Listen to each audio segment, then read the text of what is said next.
കാരണം ചീത്തയാൽ ഇത്ര ചീത്ത, നന്നായാൽ ഇത്ര നല്ലത്. മൊബൈൽ ഫോൺ വലിയ ഉപകാരമുള്ള സാധനമാണ്, എന്നാൽ അതേപോലെ തന്നെ ശല്യമുള്ള സാധനമാണ്. ഈ മൊബൈൽ ഫോൺ വന്നപ്പോ ഇപ്പൊ ഒരു പുതിയ സുന്നത്ത് തുടങ്ങിയിട്ടുണ്ട്. അതെന്താ? ഒരു വരൻ വധുവിനെ പോയി കാണുന്നു, കണ്ടിട്ടതാ അവൻ ഇഷ്ടപ്പെടുന്നു, അവൾക്കും ഇഷ്ടപ്പെടുന്നു. ഇഷ്ടപ്പെട്ടതോടുകൂടെ ഒരു മൊബൈൽ ഫോൺ ഒന്നുകിൽ അവളെ കയ്യിലുണ്ട്, അല്ലെങ്കിൽ അവൻ വാങ്ങിക്കൊടുക്കുന്നു, അല്ലെങ്കിൽ അവന് മറ്റൊരാൾ വാങ്ങിക്കൊടുക്കുന്നു. പിന്നെ സുബ്ഹാനല്ലാഹ്, നിക്കാഹ് വരെ അവളെ വിളിച്ചുകൊണ്ട് സംസാരിക്കുന്നു, അവനെ ഇങ്ങോട്ടും വിളിച്ച് സംസാരിക്കുന്നു. ഒരു സാധാരണ സംസാരമാണെങ്കിൽ അതിൽ തെറ്റില്ല, കാരണം പെണ്ണിന്റെ ശബ്ദം ഔറത്തല്ല. സാധാരണ സംസാരമാണെങ്കിൽ അതിൽ തെറ്റില്ല. അതേ സമയത്ത് പറയട്ടെ, സംസാരിച്ച് രസിക്കുകയാണെങ്കിൽ ആ സംസാരം ഹറാമാണ് കേട്ടോ. അന്യ പെണ്ണും അന്യ സ്ത്രീയും തമ്മിൽ സംസാരിച്ച് രസിക്കുന്നത് ഹറാമാണ്. അതാണ് നബി സല്ലല്ലാഹു അലൈഹി വസല്ലം അല്ലുദുനാനി സിനാഹുമൽ ഇസ്തിമാഉ, കാതിന്റെ വ്യഭിചാരമാണ് അന്യപുരുഷനും അന്യ സ്ത്രീയും തമ്മിൽ ശബ്ദം കേട്ട് രസിക്കലെന്ന് മുഹമ്മദുർ റസൂലുള്ളാഹി സല്ലല്ലാഹു അലൈഹി വസല്ലം പഠിപ്പിച്ചിട്ടുണ്ട്. ഒരു കാര്യം കൂടി ഇതാ ഞാൻ അവിടെ അങ്ങ് സൂചിപ്പിക്കുന്നു, പിന്നെ സമയം കിട്ടൂല. ഒരു കാര്യം കൂടി സൂചിപ്പിക്കുകയാണ്. പെണ്ണിനെ ചമയിച്ച് കൊണ്ടുപോകലുണ്ട്, നിങ്ങൾ ചമയിച്ചോളൂ, എനിക്ക് വിരോധമില്ല. പക്ഷേ അത് അന്യപുരുഷന് കാണാനായി കൂടാ. അന്യപുരുഷന് ഫോട്ടോ എടുക്കാൻ വേണ്ടി നിന്നുകൊടുത്തുകൂടാ. അന്യപുരുഷന് തുറിച്ചു നോക്കാൻ അവസരം കൊടുത്തുകൂടാ.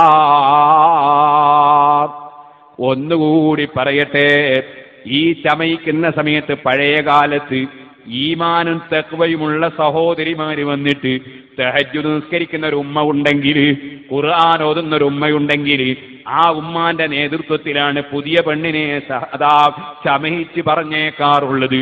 അതൊരു ബറക്കത്തല്ലേ എന്ന ചിന്തയാണ്. ഒരു ബീവി ഉണ്ടെങ്കിൽ, അല്ലാഹുവിന്റെ റസൂലിന്റെ കുടുംബത്തിൽപ്പെട്ട ഒരു ബീവി ഉണ്ടെങ്കിൽ നബി തങ്ങളെ കുടുംബത്തിന് വലിയ ബറക്കത്തല്ലേ. വദുഹാ വല്ലൈലി ഇദാ സജാ മാ വദ്ദഅക റബ്ബുക വമാ ഖലാ. കഴിഞ്ഞ കൊല്ലം ഞാൻ പാറക്കടവിൽ വെച്ചതിന്റെ തഫ്സീർ പറഞ്ഞപ്പോ ഞാൻ പറഞ്ഞിട്ടില്ലേ വദ്ദുഹ എന്നതിനൊരു തഫ്സീർ. എന്താണ് തഫ്സീർ? വദ്ദുഹ നബി തങ്ങളുടെ കുടുംബത്തിലുള്ള ആണുങ്ങളെ തന്നെയാണ് സത്യം, തങ്ങന്മാരെ തന്നെയാണ് സത്യം എന്നതിനൊരു തഫ്സീറുണ്ട്. വല്ലൈലി ഇദാ സജാ നബിയുടെ കുടുംബത്തിലുള്ള അടക്കത്തോടെ ഒതുക്കത്തോടെ ജീവിക്കുന്ന ബീവിമാരെ തന്നെയാണ് സത്യമെന്ന് അതിനങ്ങനെയും ഒരു തഫ്സീറുണ്ട്.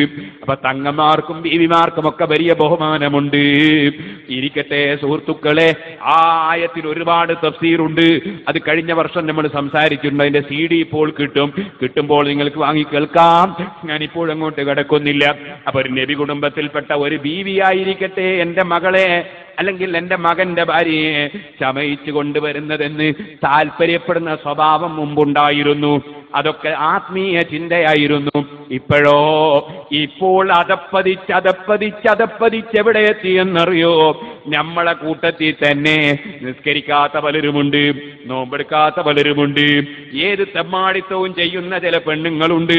അവരൊന്നും പോരാഞ്ഞിട്ട് ഏറ്റവും ബടക്കായ പെണ്ണുങ്ങൾ പലരും ലാ ഇലാഹ ഇല്ലല്ലാഹ് മുഹമ്മദുർ റസൂലുള്ളാഹ് എന്ന് അംഗീകരിക്കുന്ന ഈമാനുള്ള പെണ്ണുങ്ങൾ പക്ഷേ പല തെറ്റും ചെയ്യുന്നവരുണ്ടായിട്ട് അതൊന്നും പോരാ. പിന്നെയോ എന്താണ് ഹൈദ് എന്നറിയാത്തവര്, ഹൈദിന്റെ നിയമം അറിയാത്തവര്, നിഫാസിന്റെ നിയമം അറിയാത്തവര്, നിസ്കാരത്തിന്റെ നിയമം അറിയാത്തവര്, സുബ്ഹാനല്ലാഹ് കള്ളു കുടിക്കുന്നത് തെറ്റാണെന്ന് വിശ്വസിക്കാത്തവര്, പറയാറുണ്ട്.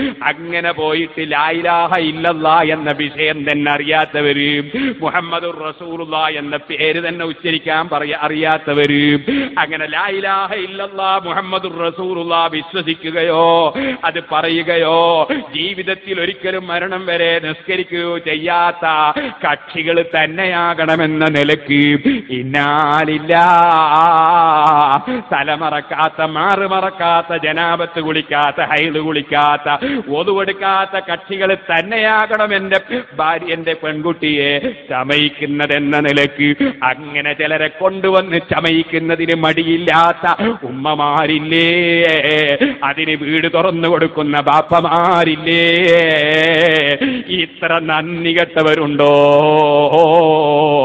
അതുകൊണ്ട് മോമിനേ, നിന്റെ പെൺകുട്ടിയെ ചമയിപ്പിക്കുമ്പോ, നിന്റെ മകന്റെ ഭാര്യയെ ചമയിപ്പിക്കുമ്പോ ബറക്കത്തുള്ള സ്ത്രീകളെ ഏതെങ്കിലും ഒരു ബീവിയെ വിളിക്കൂ, നിസ്കാരം കൃത്യമായി നിസ്കരിക്കുന്നവരെ വിളിക്കൂ, അല്ലെങ്കിൽ അതാ തെക്കുവയുള്ള ഉമ്മമാരെ വിളിക്കൂ.